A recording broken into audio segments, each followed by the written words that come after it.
Unaware he owned the company, signing her $8.4 billion deal, Olivia Caldwell, the glamorous CEO, every headline called unstoppable, arrived at the Dallas Gala arm in arm with her lover, ready to celebrate what she thought was the greatest triumph of her life. But across the same golden ballroom, the man she once humiliated, her quiet, ordinary husband she divorced and mocked for being too small for her world, stood silently watching as they raised their glasses. And when her arrogant lover suddenly poured wine on her husband, laughing at the nobody she left behind, the crowd joined in, never realizing the truth. The so-called nobody they ridiculed was the secret billionaire who owned the very company she was begging to impress. But why did he stay silent while they mocked him? What hidden power made the husband she betrayed the unseen owner of her $8.4 billion dream? And when the truth finally exploded in that glittering room, what did he do next that shocked her lover, destroyed her pride, and made the whole city whisper his name? The ballroom at the Ritz-Carlton, Dallas shimmered like it had been built to host gods. Crystal chandeliers floated above men in black suits and women in gowns the color of power. Journalists lined the velvet rope, flashes stroking the air as if light itself wanted to catch a piece of the moment. At the center of it all stood Olivia Caldwell, wrapped in a deep emerald dress that glittered under the chandelier's heat. Her laughter was deliberate, elegant, controlled, the sound of someone who had climbed too high to remember what humility felt like. Beside her, Adrian Beckett, her lover and business partner, raised a glass of champagne. The two of them were the face of Livia Corp, the company set to sign the $8.4 billion federal smart infrastructure contract, the deal that would supposedly immortalize them. Tonight, Adrian boasted to the crowd, Dallas sees what ambition looks like when you stop waiting for luck. Laughter and applause followed. Olivia leaned into him, smiling for the cameras. And what about love? She teased, voice dripping like honeyed arrogance. Love, Adrian chuckled. Love doesn't close billion-dollar deals. You do, sweetheart. Applause again. The orchestra struck up a waltz. A waiter passed by with a tray of wine, vintage red as pride. Adrian took one, gestured too dramatically, and splashed it down Olivia's husband's suit, the man no one recognized as the supposed guest standing near the corner. The room gasped, then laughed as Adrian sneered, Guess even losers need a drink.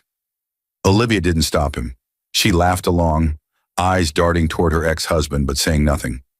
Up above, near the mezzanine, Ethan Caldwell stood motionless. The world believed him long gone, ruined by scandal and debt years ago.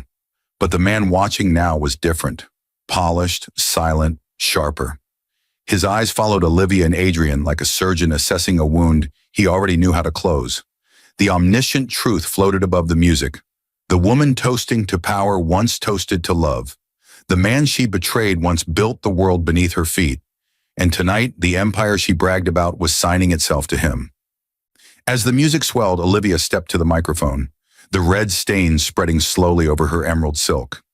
To those who told me I couldn't, she said, her smile too bright, may they watch and learn that success comes to those who never look back. The audience erupted.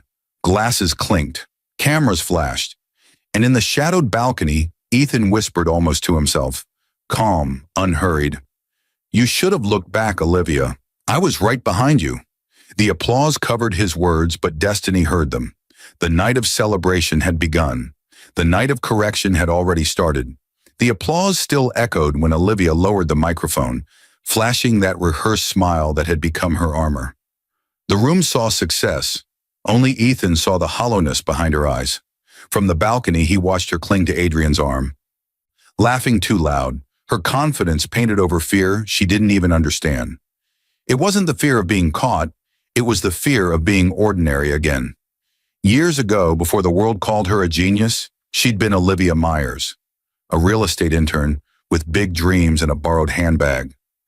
Ethan had met her at a Dallas startup conference when she spilled coffee on his shirt and apologized like her life depended on it. Back then, she loved his simplicity, his soft laughter, the way he believed success was built on people, not power. He'd built Caldwell Tech from a garage, and she'd been his anchor, his inspiration for every late night and every dream. But somewhere between their first million and the first gala, she started calling his humility weakness. He'd find her staring at luxury magazines, whispering things like, "We deserve more than comfort, Ethan. We deserve envy." He thought it was ambition. It was the beginning of greed. Adrian Beckett had entered their lives through business. Charming, loud, the kind of man who made promises sound like prophecy. Ethan saw him as a partner. Olivia saw him as a mirror reflecting the version of herself she wanted to be. Fearless, untouchable, celebrated. The omniscient truth whispered between their moments even then. The man who builds quietly never hears the applause until it's used to drown him out. It began small.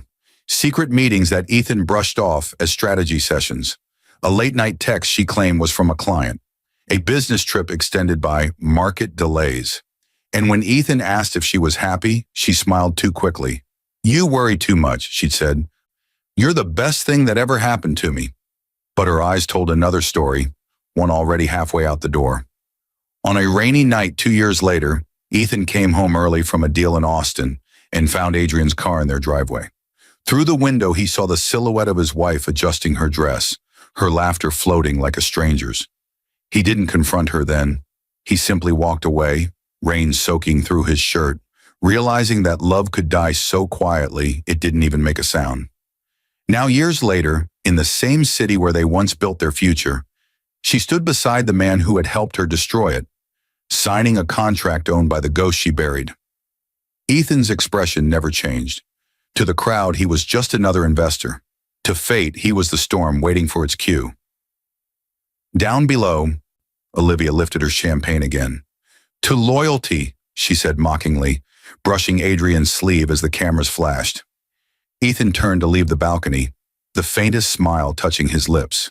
"Loyalty," he murmured, "looks different from the grave."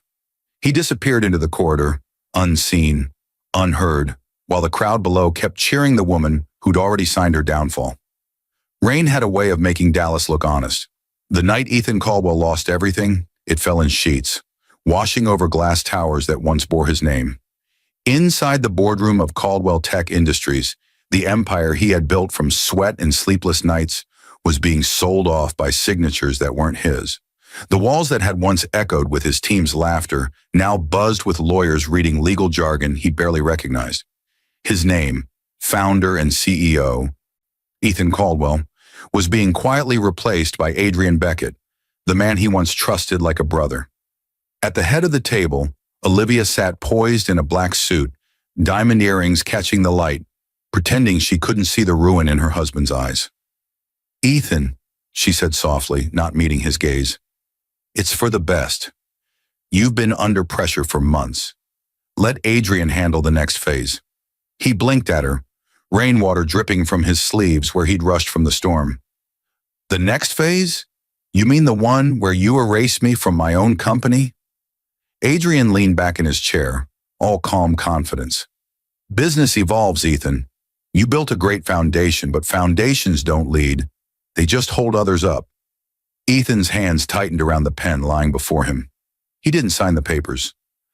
But somehow his signature appeared on the contracts anyway. That night, the world believed he'd agreed to a merger that stripped him of ownership. By morning, the media called it a strategic withdrawal. In truth, it was betrayal printed on letterhead. When he returned home, Olivia was packing her jewelry into velvet boxes. "Don't look at me like that," she said. "You were too good for business, too slow, too trusting. Adrian understands how to play the world you built." He stood silently in the doorway, rain dripping from his coat, his voice barely a whisper. "And you understand how to burn what you couldn't create." She didn't answer. She didn't need to. The sound of the suitcase zipper was answer enough. Days later, his company gone, his marriage dissolved. Ethan moved into a one-bedroom apartment on the east side of Dallas. He slept on a couch, stared at blank walls, and ate whatever was cheapest. It wasn't pity that followed him. It was silence, until the day a knock came on his door. Grace Holloway stood there, drenched from the rain, holding 2 grocery bags. She'd been his housemaid once before Olivia fired her to cut costs. She didn't flinch when she saw how far he'd fallen. "You forgot to eat again," she said gently, placing the bags on the counter. "I can't pay you anymore, Grace," he murmured. "I didn't come for payment," she replied, eyes steady. "You once paid my mother's hospital bill without telling me. I don't forget kindness." For a long time, Ethan said nothing.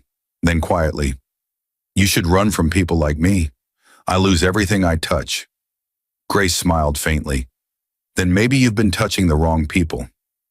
In that quiet apartment, with nothing left to his name, a new kind of foundation began, built not from wealth, but from loyalty. And though Ethan didn't know it yet, that night wasn't the end of his story.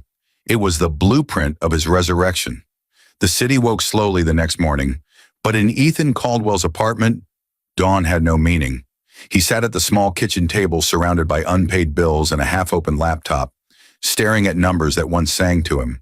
Across from him, Grace Holloway was already cleaning, humming softly, moving with a calmness that seemed foreign to the room. "Eat something," she said, setting down a plate. "I'm not hungry." "Then at least pretend. Pretending is how we survive."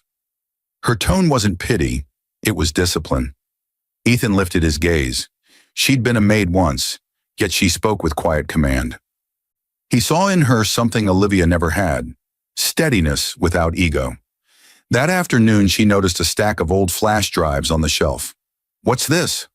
"Blueprints, my patents, the algorithms Beckett stole." She sat beside him, scrolling through the files. "You could start again." He laughed bitterly. "With what?" "My name's poison now."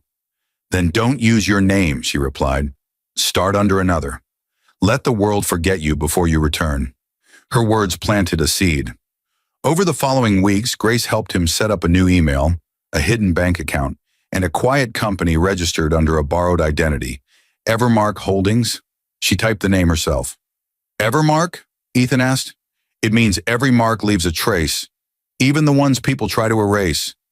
They spent long nights building spreadsheets, pitching silent proposals through intermediaries. Grace handled logistics, Ethan handled code and vision. They lived on instant noodles and black coffee, but the spark of creation returned. Across town, Olivia's star burned bright. Magazines called her the visionary of Dallas. She gave interviews about strategic innovation, never mentioning the husband who built the empire she was riding. Every photo of her with Adrian carried the same caption: "Power Couple of the Year." Grace watched one of those interviews on a small television in the corner. Olivia's smile was dazzling, but her eyes were restless. "She doesn't look happy," Grace murmured. "She's winning," Ethan said flatly. "She's surviving," Grace corrected. "There's a difference." Months turned into a year. Evermark quietly acquired 2 failing tech startups, then 3, then 7. Each time, Grace found loopholes, Ethan found potential, and the network grew, anonymous, invisible. One night, Grace looked over the financials. "You're rebuilding faster than before." Ethan closed his laptop. "Not rebuilding, rewriting. This time, I'm the ghost in their machine." He walked to the window, watching the lights of Dallas glitter like false stars. Somewhere out there, Olivia was attending another gala, shaking hands, kissing cameras, believing the world belonged to her. The omniscient truth drifted through the silence. Every empire built on deceit carries its own timer. Grace approached, holding a steaming mug. "You'll get everything back." "No," he said quietly. "I'll take only what they stole, and I'll make them thank me for it." Outside, thunder rolled across the skyline. Grace didn't flinch. She'd already learned that storms were how the sky rewrote itself. In that moment, Evermark Holdings wasn't just a company, it was a quiet declaration of war. Success looked different when it started to rot. From the outside, Olivia Caldwell and Adrian Beckett were the picture of triumph, their faces on magazine covers, their mansion glittering above the city, champagne waiting in every room. But behind the heavy curtains and the curated smiles, something had begun to decay. Adrian had grown careless. Nights filled with brandy and arrogance blurred his judgment, and the man who once charmed investors now barked orders at everyone, including Olivia. He liked being photographed beside her, but he liked being in control more. When she suggested expanding their new project, he laughed, that cruel laugh that sounded like applause twisted into mockery. You've got your name, Liv. Let the men handle the math. She smiled at the cameras that weekend, but in private she poured herself another drink and stared at her reflection. The woman who once believed she could have everything now realized she was only an accessory in her lover's empire. The same arrogance she had despised in her husband had found a new home right beside her bed. The media still called them the power couple of Dallas, yet behind closed doors, they barely spoke. Adrian's late nights turned into secret mornings. He arrived smelling of perfume that wasn't hers, and when she asked questions, he shrugged. We're business partners, not teenagers. In another part of the city, Ethan Caldwell scrolled through the same headlines, expression unreadable. Grace sat beside him, working quietly, her laptop filled with Evermark Holdings reports. You see this? She asked, showing him a news piece about Livia Corp's overstretched expansions. They're bleeding cash behind the glamour. Ethan nodded. That's how pride works. It eats first and starves later. Through subsidiaries, Evermark had begun buying the supply chains that Livia Corp depended on, one quiet acquisition at a time. Every contract Olivia signed now had Ethan's fingerprints somewhere in the fine print. She never noticed. She was too busy proving to the world that she hadn't just married wealth. She could build it herself. At a gala in Washington, she stood under white lights, addressing an audience of investors. We built this company from courage, she said. We don't rely on ghosts of the past. In the front row, a journalist whispered to another, she means her ex-husband, the one who disappeared. The crowd chuckled. Adrian smirked beside her. Olivia smiled on cue, but her hand shook slightly as she lifted her glass. Somewhere she could feel those ghosts breathing. Back in Dallas, Ethan and Grace watched the broadcast in silence. The room glowed only by the light of the screen. Grace glanced at him. You could ruin her tonight. Ethan's reply was calm, almost kind. Not yet. When pride is at its peak, destruction becomes mercy. The omniscient truth settled in the air like dust. The empire Olivia built on betrayal was already owned by the man she betrayed. She just hadn't been told yet. That night, as Adrian slipped into bed beside her, smelling of someone else's perfume, Olivia turned away and whispered into the dark, I'll never let another man break me. She didn't know she already had. By the end of that summer, the mansion felt colder than ever. Adrian Beckett had stopped pretending to love anyone but himself. He moved through their home like a king surveying territory, barking orders, dismissing staff, and drinking until dawn. Olivia tried to hold on to the image she had created, the perfect businesswoman, the celebrated CEO. But every day it slipped further from her grasp. At the breakfast table, she scrolled through news alerts, her heart tightening. Livia Corp's stock had dipped again. Investors were pulling out. 2 of their key suppliers had just restructured under new ownership, and no one could trace who owned them now. It's a temporary correction, Adrian said, not looking up from his phone. Olivia frowned. A correction doesn't explain why our logistics partner suddenly refuses to extend credit. He smirked. They'll come around. They always do when they realize who they're dealing with. But they didn't. The next week, another contract collapsed. Then another. Something unseen was dismantling their empire from beneath. Yet every signature, every paper trail looked clean. Across the city, in a quiet office on the 13th floor of an old brick building, Ethan Caldwell watched the numbers fall like dominoes. Grace sat across from him, laptop open, expression calm. Evermark now holds 70% of their production pipeline, she said. By next quarter, we'll own it all. Ethan nodded slowly, eyes never leaving the screen. No noise, no celebration. Let them believe it's coincidence. At night, when the city slept, he replayed the past in fragments. The boardroom, the betrayal, Olivia's laughter echoing through glass halls. It no longer hurt. It only reminded him of why he built Evermark, not out of anger, but precision. Meanwhile, Olivia's nights were filled with fights and paranoia. Adrian returned later, often drunk, sometimes smelling of other women. When she confronted him, he laughed in her face. You think I owe you loyalty? You taught me everything I know about betrayal. She slapped him. He didn't flinch. You're losing control, Liv, he said, voice cold. Maybe you need someone who actually knows how to win. The next morning, she stood before the mirror, makeup perfect, tears dried before they could fall. Her reflection looked flawless, but her eyes betrayed exhaustion. Behind the glamour, the cracks had begun to show. Reporters noticed too. A journalist whispered during an interview, "Is it true your husband left you for your business partner?" She smiled for the cameras, but inside panic gnawed. In the quiet office downtown, Grace typed another report. "You're close, Ethan. Another few months and they'll be ours." Ethan stared out the window at the city lights, his voice low. "Not ours. Hers. When it ends, I want the world to remember her name only as a warning." He turned back to Grace. "Prepare the federal contract proposal. Let Livia Corp win it. That will be the last rope they hang themselves with." She nodded, understanding the unspoken strategy. Pride always finishes the job better than revenge ever could. In their mansion, Olivia poured herself another drink, unaware that every glass she raised was a toast to her own undoing. The night of the signing felt like destiny wearing perfume. Reporters packed the marble lobby of the Hilton Grand Ballroom in Washington, D.C., flashes bursting like fireworks as limousines lined the driveway. Olivia Caldwell stepped out first, her silver gown catching every flash, the press shouting her name as if she were royalty. Her lover and business partner, Adrian Beckett, followed behind, waving to the crowd like a man born for cameras. They looked untouchable, two faces framed by money and ambition. The world saw the perfect couple. The truth was uglier. Adrian had been drinking since afternoon. His smile was too wide, his words too smooth.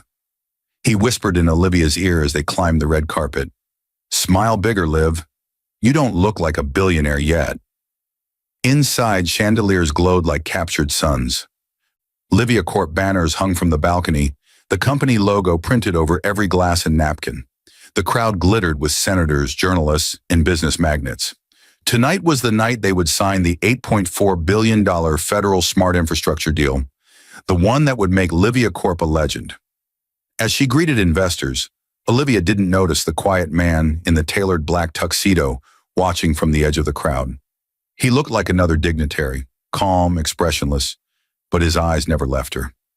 Ethan Caldwell had arrived. No one recognized him under the new identity.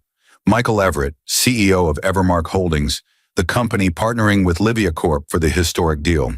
From across the hall, Grace Holloway stood near the stage in an elegant navy gown, her badge reading Evermark Operations Director. She gave a small nod to Ethan. Everything was ready. When the band paused for the opening toast, Adrian seized the microphone.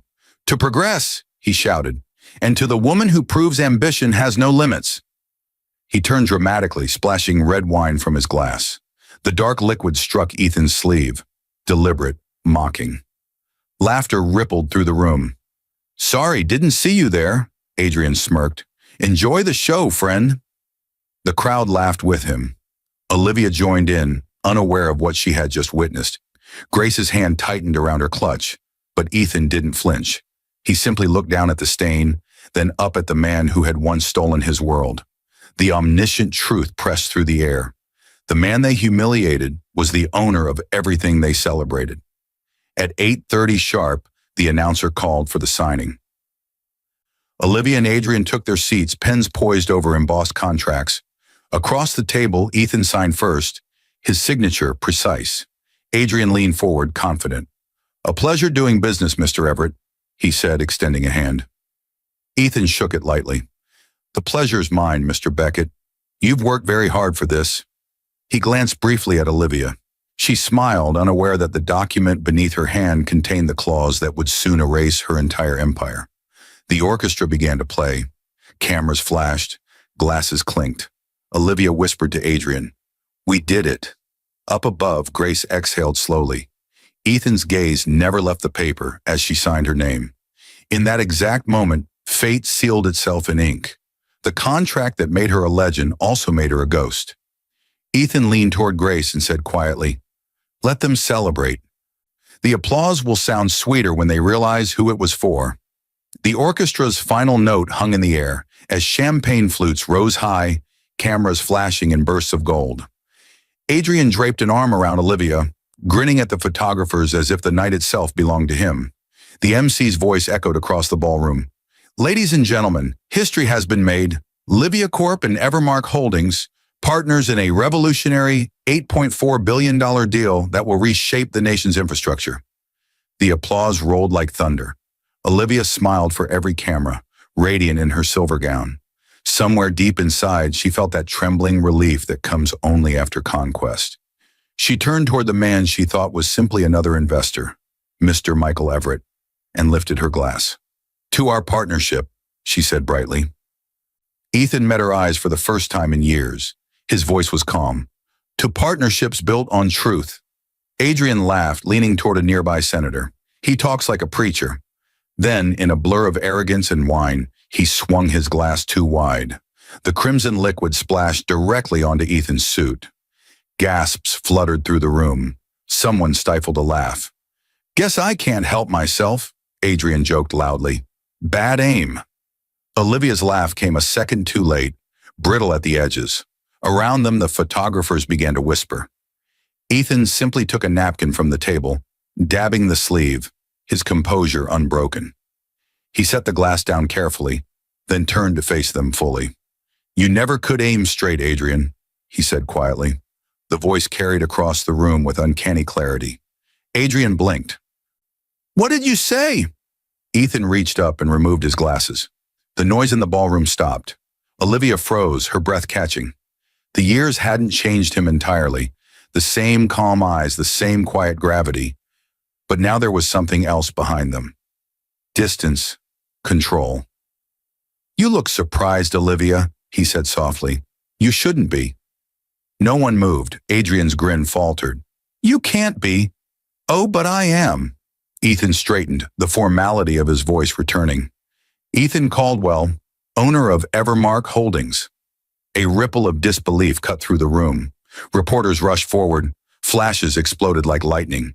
Olivia's hands shook, the champagne trembling in her grip. You're lying, Adrian hissed. Ethan looked to the officials at the table. The documents are real. You signed them yourselves. Clause 14B, liquidation upon breach of disclosure. He nodded to Grace. She stepped forward and handed the federal representative a folder thick with proof. Falsified statements, hidden accounts, compliance forgeries. You triggered it months ago, Ethan continued, his voice steady. Tonight you transferred 78% of Livia Corp to Evermark. Gasps turned to murmurs. Murmurs turned to a rising chaos of questions. Olivia's lips parted, but no sound came. Adrian slammed his fist on the table. You tricked us, Ethan's reply was almost gentle. No, I gave you what you wanted. You built this empire on lies. I simply let the truth shine for me. Olivia staggered back, her hand finding the edge of the table. The red wine stain on Ethan's sleeve glowed under the chandeliers, a quiet echo of every humiliation she'd ever dealt. Grace stood silently beside him, watching the scene unfold. Security moved toward the stage as photographers shouted questions. The senator's voice wavered over the microphone. Ladies and gentlemen, perhaps we should... Ethan turned to leave, but paused beside Olivia. You once said success comes to those who never look back, he murmured. You should have looked. He walked out through the stunned silence, flashes still bursting behind him. In that moment, the woman who thought she owned the night realized it belonged to the man she tried to erase. By morning, Dallas woke to chaos. The story had outrun the night, flooding every screen and newspaper in America. Headlines screamed in bold, Ethan Caldwell returns, secret owner of 8.4B deal. Stock tickers trembled, talk shows buzzed, and in every cafe conversation, his name was spoken like a resurrection. In the Caldwell penthouse, Olivia sat frozen on the edge of her bed, still wearing the silver gown from the gala. Her phone buzzed endlessly, calls from investors, reporters, even family, but she couldn't move. The glitter from her dress caught the light of dawn, mocking her. On the TV, the replay played again. Ethan removing his glasses, saying her name like a verdict. Downstairs, Adrian paced, his tie half undone, a bottle of whiskey in his hand. It's temporary, he barked. The contract can be contested. We'll sue him, block the clause, do something. Olivia didn't answer. She stared at the window, her reflection pale against the skyline. He didn't trick us, she whispered. He planned this years ago. Adrian slammed the glass onto the table, shattering it. Then we fight back. I won't let him ruin me. But Ethan didn't need to ruin them. He simply pulled the strings already tied. By noon, every Livia Corp account was under federal audit. Transactions froze. Their personal cards stopped working. Suppliers canceled contracts overnight. Employees resigned en masse. Their inboxes flooded with offers from Evermark Holdings. The humiliation wasn't private, it was televised. Talk shows analyzed every detail. Corporate blogs dissected every betrayal. The world that once admired Olivia now called her careless, ambitious, foolish. A journalist on CNBC said, "It's poetic, isn't it?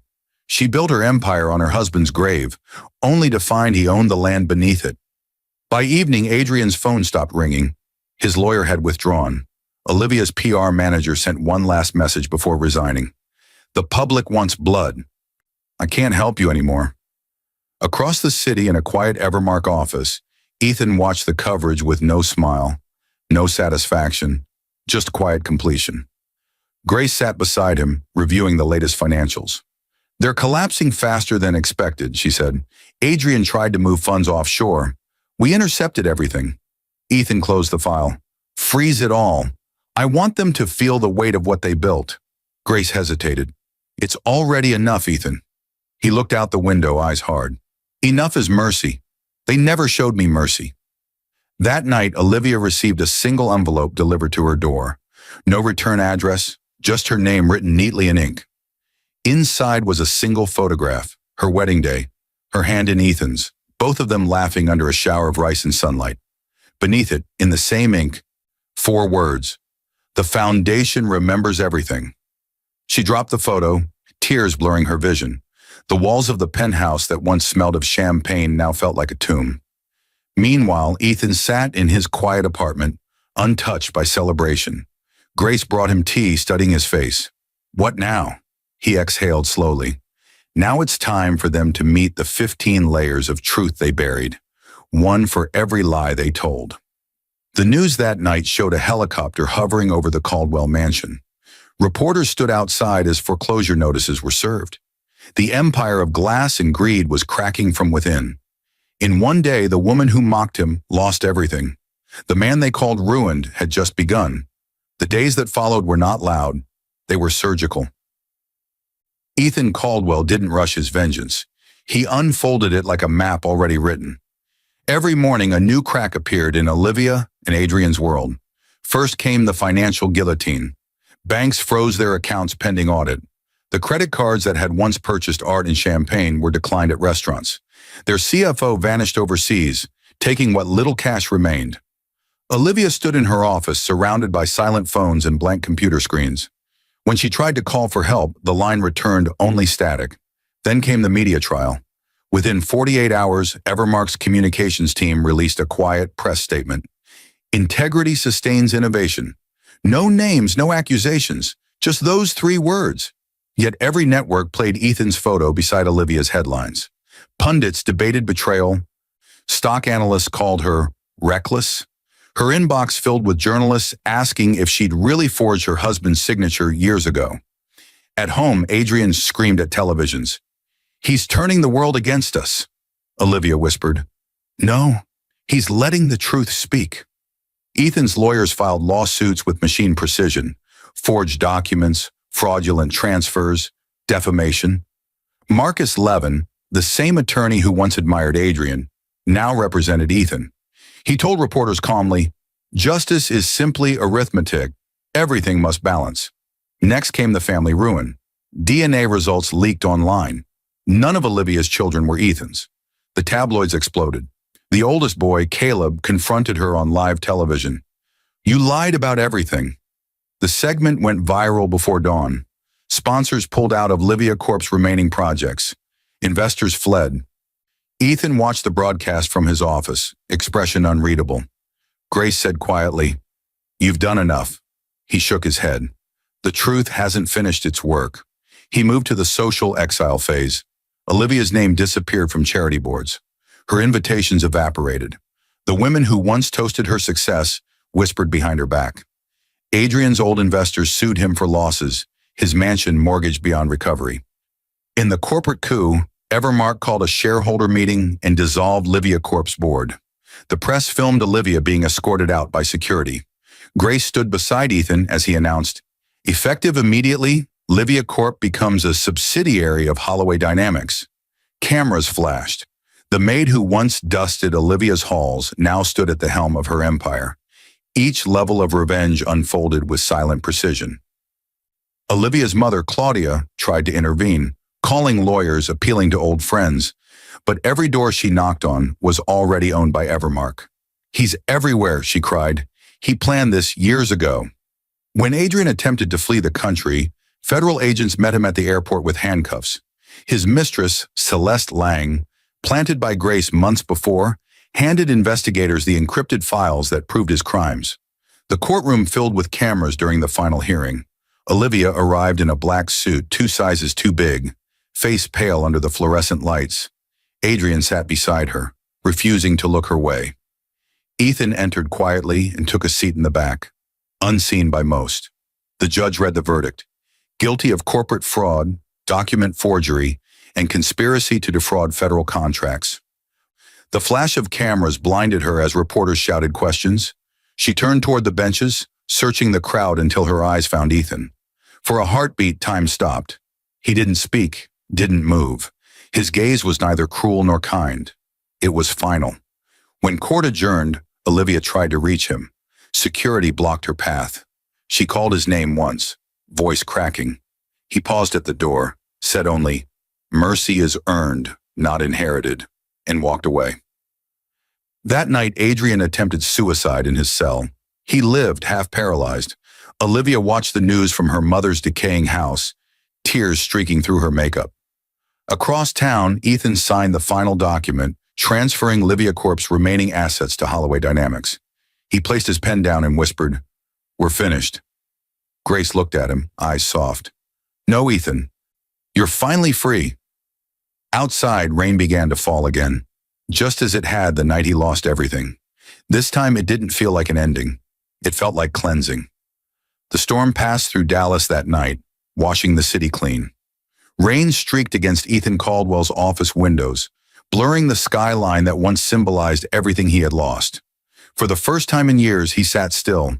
No spreadsheets, no calls, no strategy, just silence, the kind of silence that follows victory. Grace entered quietly, a folder in her hands. "It's done," she said softly. "Every asset transferred, every case closed. You own everything they built on your grave." Ethan leaned back, eyes on the window. "And yet it feels like nothing." She hesitated. "Because revenge doesn't fill the space where love used to live." He turned toward her. The office lights caught the faint tiredness in his face, the exhaustion of a man who had climbed out of hell and found the world waiting at his feet, asking him if it was worth it. "Do you regret it?" she asked. "No," he said after a long pause. "I regret trusting the wrong people. The revenge, that was just accounting." Across town, Olivia sat alone in her mother's old dining room. The chandelier flickered above her. The house smelled of dust and regret. Claudia hovered in the doorway, her voice brittle. "He could have destroyed you worse. You should be thankful he let you live." Olivia laughed bitterly. "Live? You call this living?" She pointed to the stack of unpaid bills, the foreclosure notice, the tabloids calling her the woman who lost $8.4 billion. "He took everything, Mom, even the air in my name." Her mother's eyes softened. "Maybe you gave it away long before he took it."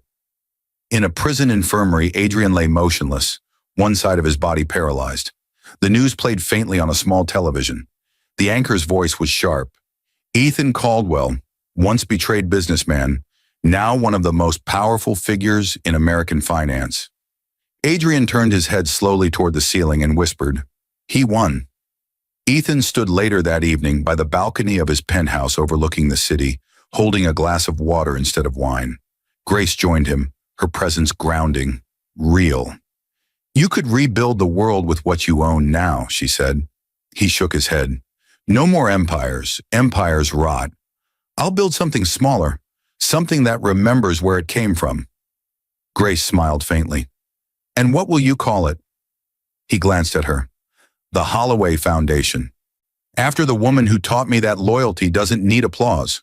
Her eyes glistened. You mean that? Ethan nodded. Everything I own now exists because someone believed I still could. Lightning flickered over the skyline, illuminating the rain-soaked streets where his life had once fallen apart. He placed his hand over hers. You were the only person who saw me when I had nothing. The world saw power, you saw pain, and you stayed. She squeezed his hand lightly. You would have done the same. He smiled for the first time in years. I did, just later than I should have. As they stood in silence, the omniscient truth lingered in the room. Revenge had ended, but justice had only just begun. For every lie, he had written a truth. For every betrayal, he had left a legacy. And for the first time, Ethan Caldwell was finally done being angry. Across the city, Olivia opened her window, rain spilling onto the floor. She whispered into the night, Ethan, I was wrong. The wind carried her words nowhere. Some apologies arrived long after the world has stopped listening. Ethan turned from the balcony and looked toward Grace. Tomorrow, he said quietly, we start something new. That night, the man once broken by betrayal slept peacefully. The rain kept falling, not as a storm, but as forgiveness. The courthouse smelled of rain and marble when Ethan Caldwell saw her again. Months had passed since the verdict, but time had not been kind to Olivia Caldwell. She stood in the visiting room of a low-security facility, dressed in plain gray, her hair no longer gold, but the color of dust. The woman who once commanded boardrooms now waited for guards to unlock a door before she could breathe freely. Ethan entered quietly, flanked by silence. He looked different too, still precise but lighter, like a man who had set down a weight no one else could see. Grace had urged him not to come. Closure doesn't always need witnesses, she'd said, but he came anyway, not for closure, just for truth. Olivia rose slowly when she saw him. You actually came, she said. Her voice cracked on the word actually, as though she had expected to remain a ghost in his memory. I read your letter, he replied. I didn't think you would. He didn't sit. You wanted to understand how I did it, how I forgave enough to let you destroy yourself. She stared at the floor. Forgave? Her laugh was dry. You didn't forgive. You buried me alive. He stepped closer, the quiet in his voice cutting sharper than anger. No, Olivia, I just stopped bleeding for you. The rest, you did on your own. She sank back into her chair, covering her face with trembling hands. I thought if I had power, if I became everything people said I couldn't, I'd finally matter. You did matter, he said softly, but you traded it for applause. You built your worth on mirrors, and mirrors only reflect what's already broken. For a long time there was nothing but the ticking of the clock and the rain whispering against the windows. Then she lifted her head. Do you ever miss me, Ethan? He didn't hesitate. No, I miss the woman I thought you were. The guard knocked lightly on the door. 5 minutes left. Olivia swallowed hard.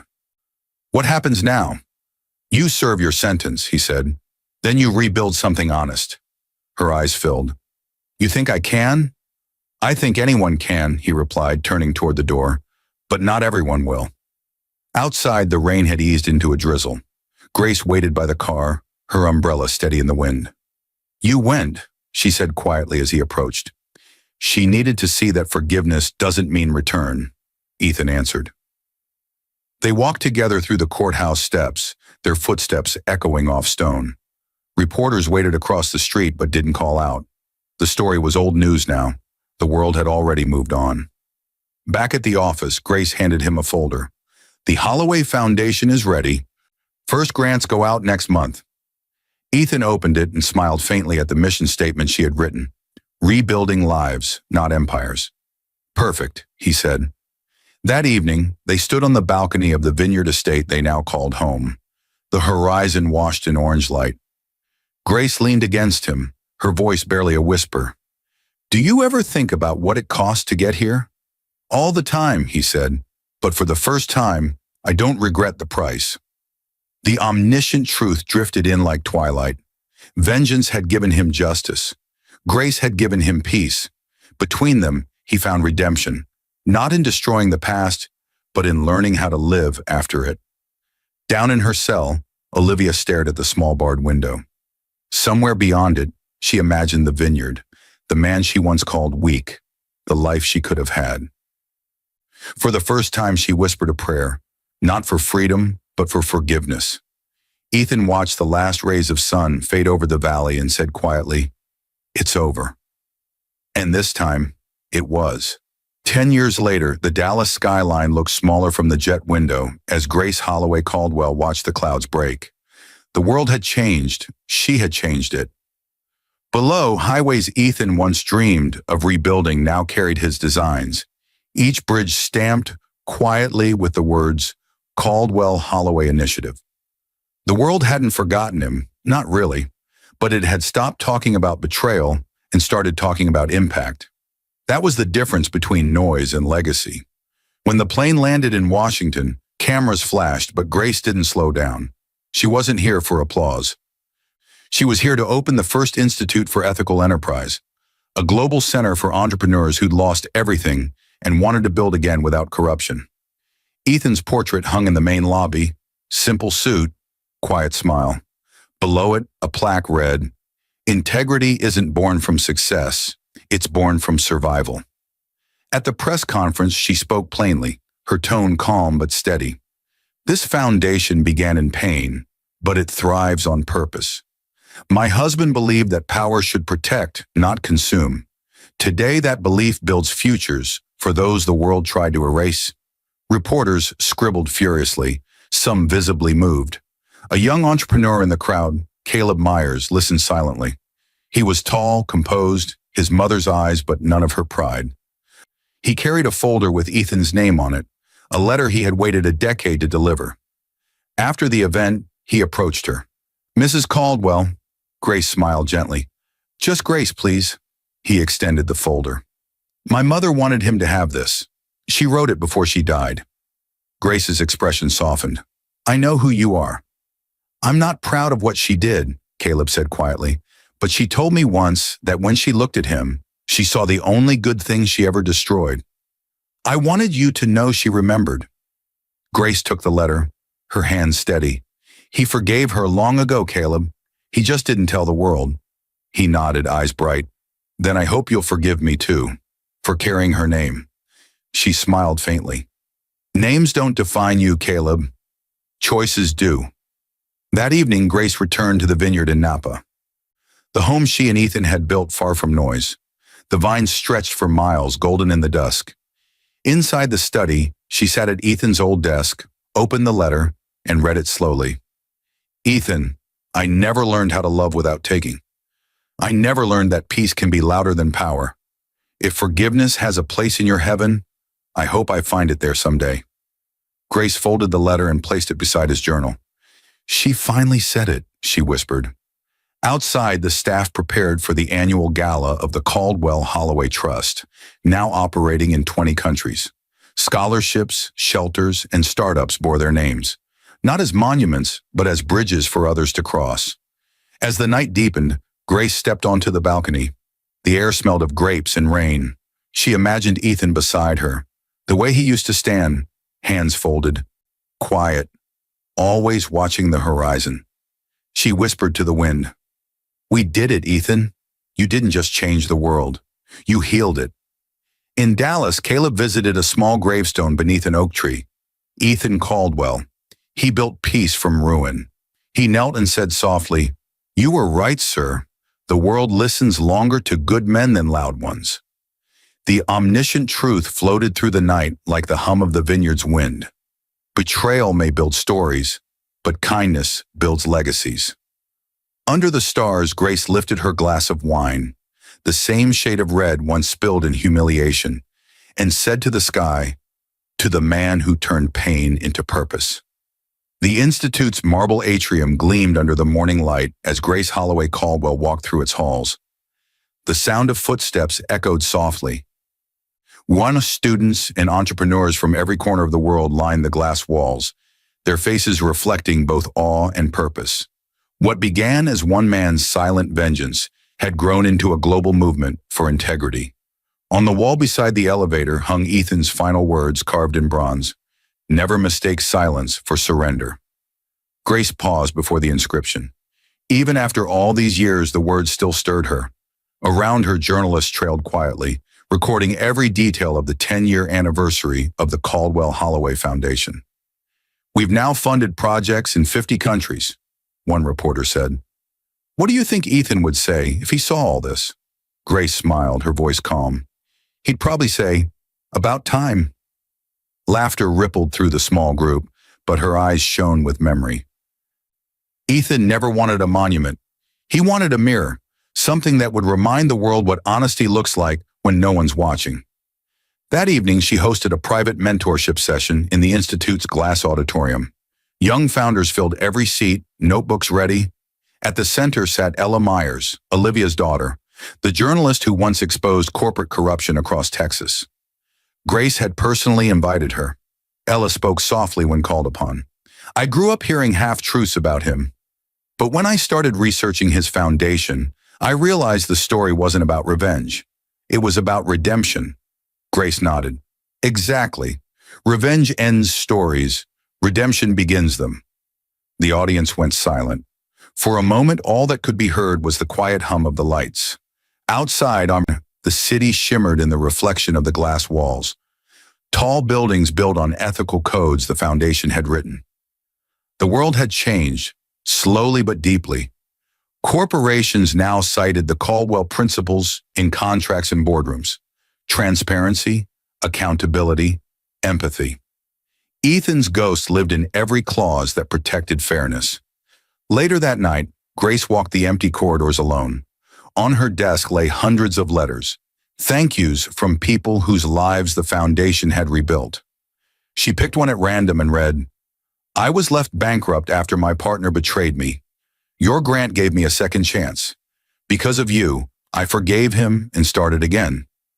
Grace set it down, emotion filling her chest. He'd have loved that one, she whispered. In the main hall, a new portrait had been unveiled, Ethan and Grace together, standing on the vineyard balcony. Beneath it, a quote from Grace read, Power rebuilt with purpose outlives power built with pride. At the evening gala, Caleb Myers took the stage beside her, now a respected attorney. Mr. Caldwell once told my mother that truth would finish what deceit began, he said. Today, that truth built this foundation. Applause thundered through the hall. Grace rose, her voice gentle but resolute. We stand on the shoulders of a man who proved that wealth means nothing without wisdom. If he were here tonight, I think he'd ask each of you not to thank him, but to continue. When the music began and the lights dimmed, she slipped out quietly onto the balcony overlooking the city. The stars above Dallas glowed faintly, the same stars she and Ethan had once stood beneath. She whispered, You were right, Ethan. Silence really does last longer than applause. The omniscient truth spread like wind across the skyline. Some legacies are shouted into history. Others are whispered into eternity. Grace lifted her gaze, feeling the cool air against her skin, and smiled. The world finally understood what Ethan had known all along. His silence was his greatest power. Years later, the vineyard was quieter than ever. Time had thinned the vines but thickened their sweetness, and the hills rolled gold beneath the evening sun. The air smelled of rain, memory, and grapes ripening under a patient sky. Grace Holloway Caldwell sat on the porch with a shawl over her shoulders, the same view she and Ethan had shared countless sunsets ago. The Institute thrived without her daily hand now.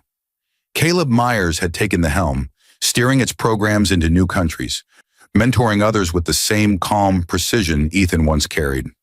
Ella ran its journalism branch, teaching the art of truth-telling. Together, they made certain that the Caldwell principles never faded into decoration. Each month, they sent her reports. She read them slowly, tracing every line with a frail finger. Africa partnership successful. Latin America expansion approved. Ethics curriculum now taught in 400 universities. Every sentence felt like a heartbeat from a future she and Ethan had built out of ruin. That evening, a soft knock sounded. Caleb stepped onto the porch carrying a bottle of vineyard wine. It's the anniversary, he said quietly. Thought we should toast him. Grace smiled, eyes bright. He'd have hated a fuss. Caleb poured 2 glasses anyway. Maybe, but he'd have liked that we remembered. They clinked glasses, the wine catching the last of the light. To Ethan, Caleb said. Grace lifted hers, voice barely above a whisper. To the man who taught the world that kindness outlives revenge. After Caleb left, the sky turned violet. Crickets began their hymn. Grace opened Ethan's old journal, its pages soft from years of rereading. On the final page, written in his careful hand, were the words, "When I am gone, let the vineyard speak for me. Every vine began with something broken, and still it bears fruit." She closed the book and rested her hand on it. "It still does, Ethan," she murmured. "Every single season." Later, as the moon rose, she felt her breath grow lighter. The night wind slipped through the open door, carrying the scent of earth and grapes. She leaned back in her chair, eyes on the oak tree where he was buried, and smiled. In the morning, workers found her there, peaceful, the journal resting on her lap. The chair faced east toward the sunrise. Weeks later, the foundation held a quiet memorial under that same oak tree. No speeches, no headlines, just vines rustling, and a few words carved into new stone beside Ethan's. Grace Holloway Caldwell, 1980-2052. She turned vengeance into virtue and love into legacy. Visitors still come sometimes. They walk through the rows of vines, pause at the twin stones, and whisper the line engraved at the vineyard's gate. Even a quiet heart can move mountains when betrayed.